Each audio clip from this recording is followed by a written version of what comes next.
Hello and welcome back to the vlog. So today's topic is going to be my 5 top poems that I enjoy teaching in my classroom. This is a collaboration video which was created by Kafoopali. I like EJ Kafoopali. Her name's Emma Jane. Hope she's cool. So go watch Kafoopaland. Vroom. So I saw other teachers doing it and other teachers that teach like high school and middle school. But then I thought, I asked her, can I get in on it too? Because for an elementary teacher, poetry, real conversation for an elementary teacher, poetry is the easiest thing to teach. Why? Because poems don't need as much structure. Hate bugs. Poems just don't need as much structure. They don't. I mean, they have, 5 lines and stanza and iambic pentameter and haikus and lyrics. I mean, we can go on all day what a poem or poetry is. But it's one of those things that's subject to the interpretation of the writer and the reader. The writer can write a poem to mean one thing. When you read it, you interpret it another way. More than that, it's fun. It doesn't have to follow all the grammar rules. It's the structure that when we're writing grammar and we're writing, the ELA rules. For example, ELA rules that a statement should be a complete sentence and it should make sense. A poem doesn't have to be a complete sentence. Lines of poetry do not have to be complete sentences. They don't have to have periods at the end. I mean, the structure is a little, for lack of a better term, looser. I know I'm like, you're an English teacher, you said looser, yes. But it's not so structured. So for me, it has been really great to teach. It's been really, really awesome to teach poetry because you find if you go online, there are tons of poems to fit every subject and anything you want to do. And for students who kind of struggle with learning the language, who struggle with writing the language, who struggle in ELA. I mean, beyond the phonics and the decoding and the fluency, who genuinely struggle with reading comprehension.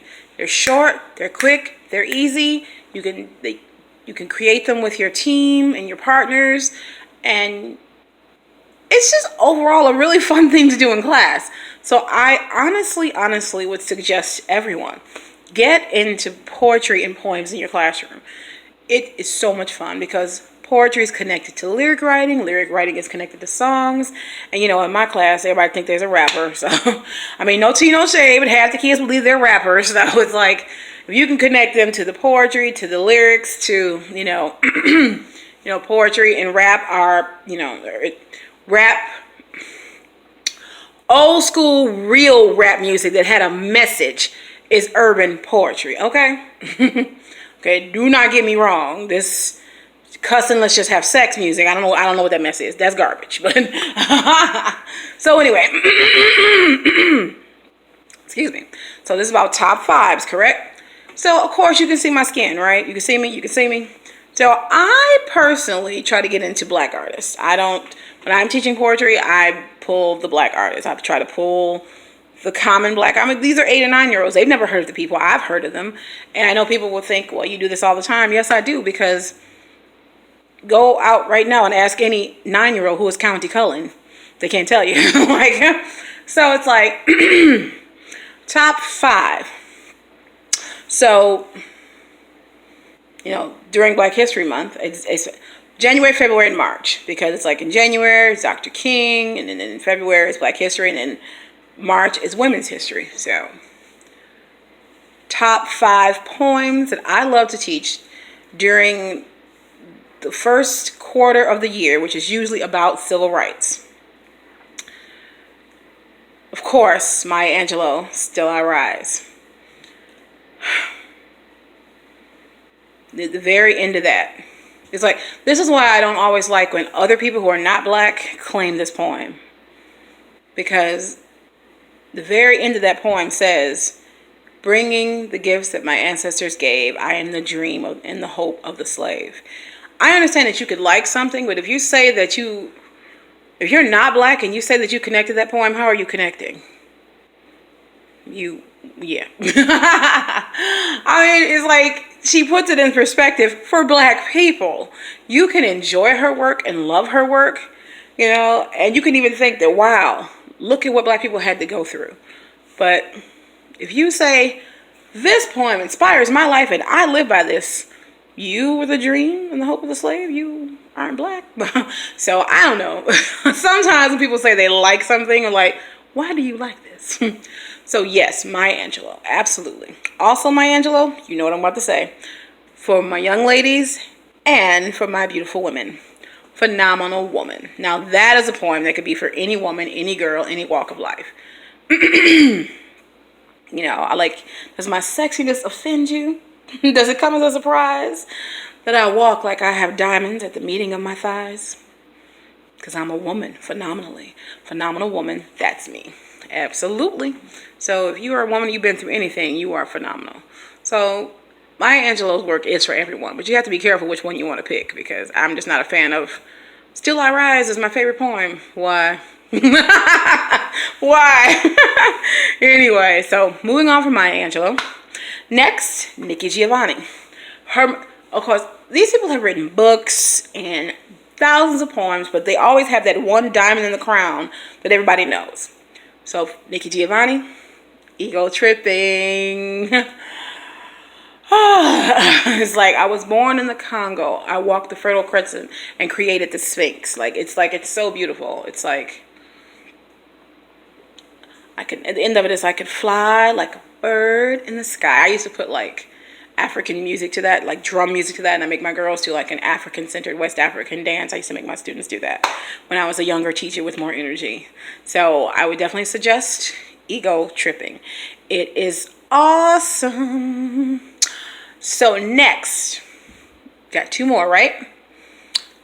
If you are teaching African American children, and particularly if you are an African American teacher, you should look up County Cullen and teach them, hey, black child. No. It's like, be what you can be, do what you can do, learn what you must learn, and tomorrow your nation will be what you want it to be. It's like, I had to play that for my kids so many times to get them to be inspired, because, even I as an adult look out to the world and go, what's out there for them?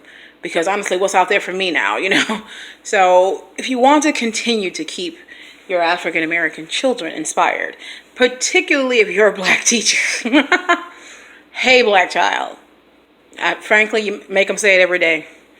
For 180 days, make them recite, hey, black child. Yes, I said that. And finally, because of the climate that we're in, Langston Hughes. Either one. I Too Sing America, or Let America Be America Again.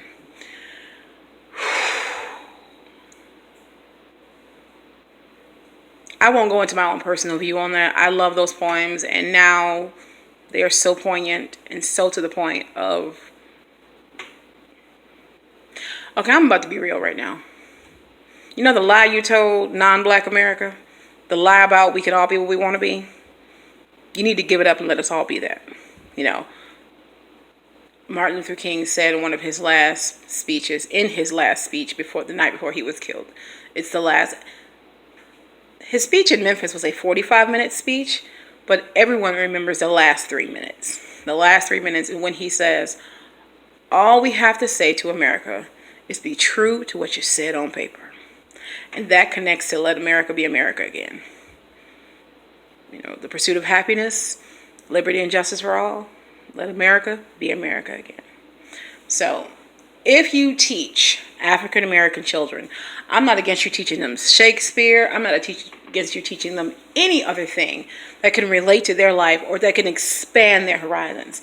But you are dropping the ball if you do not teach black children black poetry and black literature. Teach them about who they are and where they come from, whether they want to hear it or not.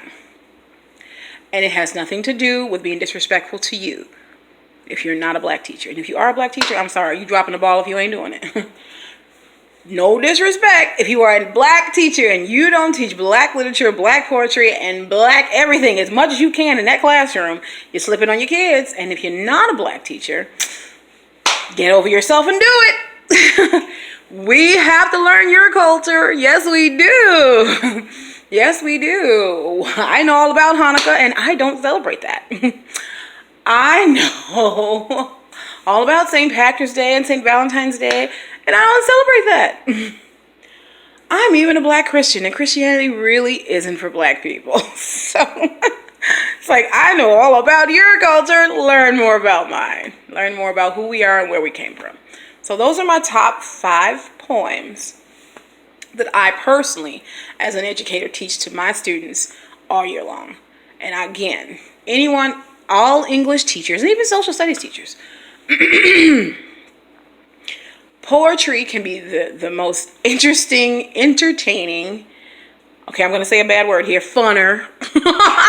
It can be the most funner thing that you teach to them. Really, because of the lack of hard structure that it has, and how you can connect it to music and lyrics, poetry is awesome to teach. So thank you again, Kafupali, Ms. Wise Fly, CJ Reynolds, and everyone else who did this tag, who did this collaboration. Thank you for Kafupals for allowing me to be in it. So remember, only a tribe can understand your vibe. All right, I gotta go do something with this hair. I don't like the nappy though. See, I'm from the old school. This is nappy hair, and I don't feel disrespected by saying that. If somebody saw this, right, they'd be like, "Girl, your hair is nappy." Like, yep, these are my edges, and they nappy. So I'm not disrespected by certain words. I'm sorry. So I'm about to go press this because I have to meet my friend for lunch in about 2 hours. So I'm about to go get that press on so I can get that laid on, put some gel on it, make it look better. And I will talk to everyone later. Bye-bye. There is a fly in my window that I'm about to kill. Okay, I kill flies. I kill bugs. Get out my life. You dying. Okay. All right, y'all. Bye. Thanks again, Kafupals. Love you much.